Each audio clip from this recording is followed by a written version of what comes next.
Thank you. This next question is directed to Mrs. DuMouchelle. You have 90 seconds. You signed a no tax pledge, but say on your website we can't make cuts to balance the budget. How do you propose we solve Michigan's budget problems?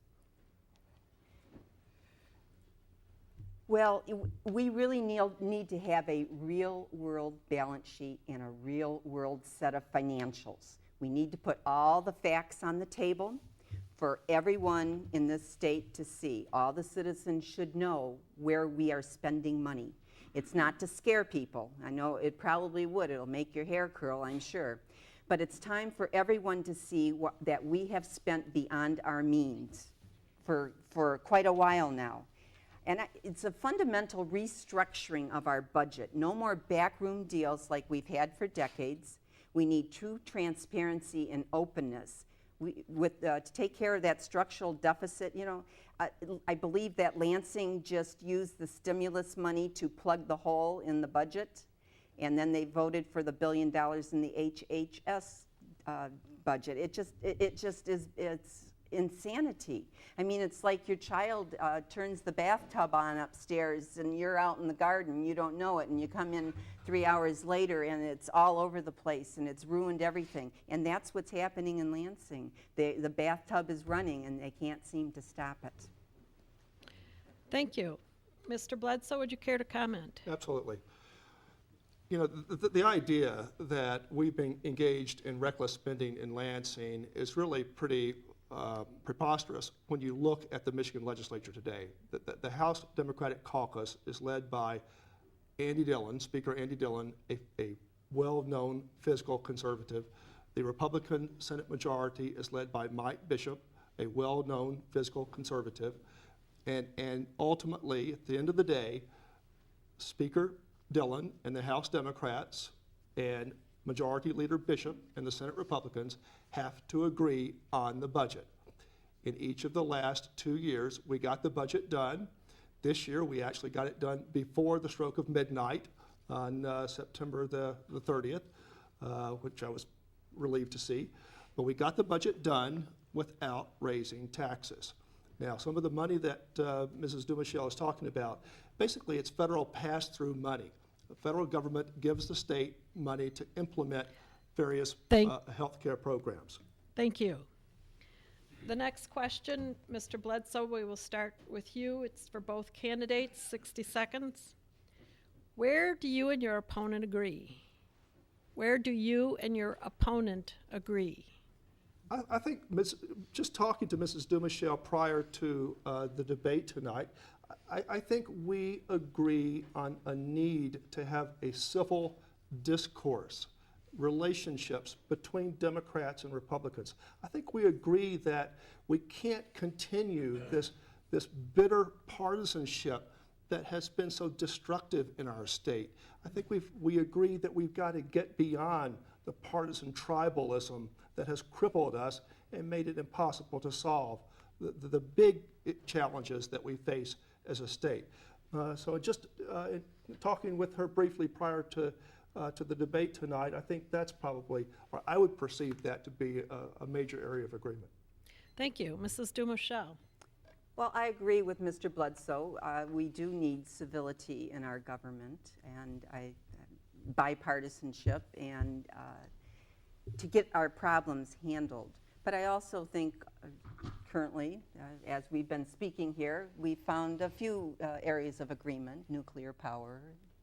There might have been one or two others. So we're civil. Thank you. The next question, we'll start with Mrs. DuMouchelle. Do you support or oppose the Constitutional Convention proposal? Why or why not? I do not support the Constitutional Convention. First of all, it's going to cost an enormous amount of money, at least $50 million, and we don't have $50 million. It's going to take an enormous amount of time just to get it all, the process to elect delegates to the Constitutional Convention. It's going to take way too much time, and everyone's going to sit back and wait. And it's just, we have serious economic problems in this state. We don't have time to wait. But let me get on to a local level why we should be against the Constitutional Convention. If they go to a graduated income tax, which is one of the main reasons that they are calling for a Constitutional Convention, our way of life in Grosse Pointe will change. The foundations and the charitable contributions that go to our hospitals, our libraries, our parks, our war memorial, they will dry up completely. Our way of life that we've known in Grosse Pointe for decades will never be the same. Thank you. Mr. Bledsoe? I support a constitutional convention. There's just so much that we need to fix in our state. We need to look at a part-time legislature, or perhaps even a unicameral legislature. We need to sharply reduce the cost of our legislative institution in this state. We need to look at things like nonpartisan redistricting. You know, much of the battle that's taking place this election year is because redistricting is about to take place in our state following the 2010 census. We should look at what the state of Iowa does. They have a nonpartisan commission that does redistricting in that state, and it seems to work effectively there. You know, we need to look at term limits reform. We need to have our state legislature required to have a budget done by July the 1st or lose their salary for each day that a budget is not complete. And so there's just so much that we need to reform. And as for the cost, when you think about that, that's only $1 million a year for a constitution that may last 50 years. Thank you. The next question, Mr. Bledsoe, is directed to you. You will have 90 seconds to respond. You are a Democrat, but you refer to yourself as a Milliken Republican. Also, you have referred to yourself as an independent in your literature. Would you clarify your position? Well, yeah, I like to say that I'm the most independent-minded Democrat in the Michigan House of Representatives. I think if you look at some of the scorecards of voting behavior in the House, you'll see that I'm among the 6 or 10 most moderate Democrats in the chamber. I clearly sort of, do things in a way that's a little different, a little more independent than most Democratic members. I talked earlier about my refusal to complete and sign and return the lobbyist questionnaires, and my refusal to take contributions from lobbyists in their political action committees.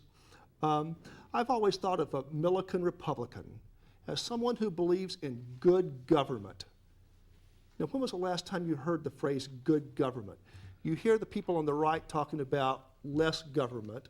You hear the people on the left talking about big government.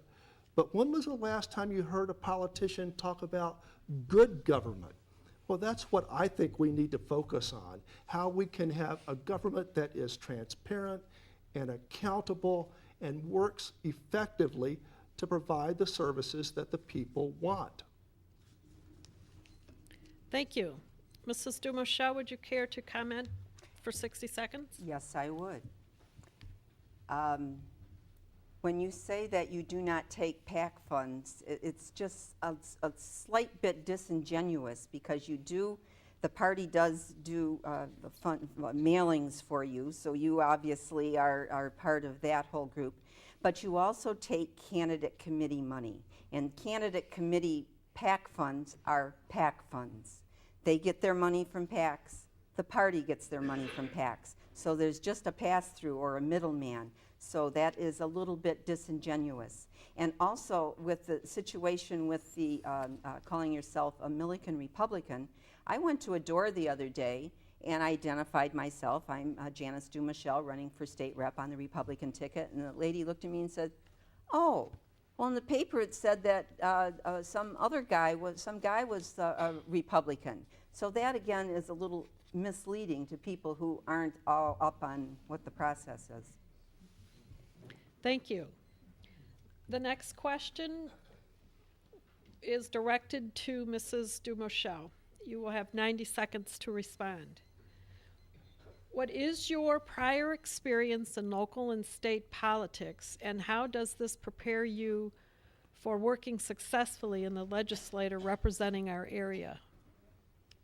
I have never run for a thing in my life.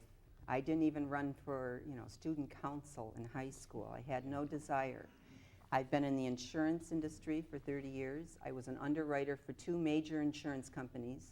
I was a risk manager for a multi-billion-dollar manufacturing operation. And then I went into the agency side of things in the insurance industry. And I've owned several agencies myself. And I retired from the insurance industry back in 2004. But in my insurance career, my critical thinking skills, particularly in risk management, were definitely honed. And the problems that the state is experiencing now can be solved with proper figuring out what the problem is, a proper process of risk management. You identify your problem, you analyze it, and then you come up with the proper solution or solutions. And that's what I would bring to the table in Lansing. Thank you. Mr. Bledsoe, would you care to comment? Would you repeat the question, please? Certainly. This was a question directed specifically to Mrs. DuMouchelle. What is your prior experience in local and state politics, and how does that prepare you for working successfully in the legislature representing our area? Right. I prior to running for this office in 2006, I had never run for public office before. I've been a college professor for about 25 years, and for most of that 25 years, I've taught a course on legislatures. And for me, it was a question of taking what I have been teaching in the classroom and trying to move it into the real world, trying to apply some of the ideas that I have been talking to my students about. And what it's really done is it's given me an opportunity to see where our legislature falls short and talk about the need for reforming various processes within the legislature so that it works better. In case you didn't know it, our state legislature is just a real mess. It is a real mess. It needs fixing. And I have been working with a variety of people, Republicans as well as Democrats, on a number of different reforms, not just term limits with the July 1 budget deadline, but reforming our legislative process.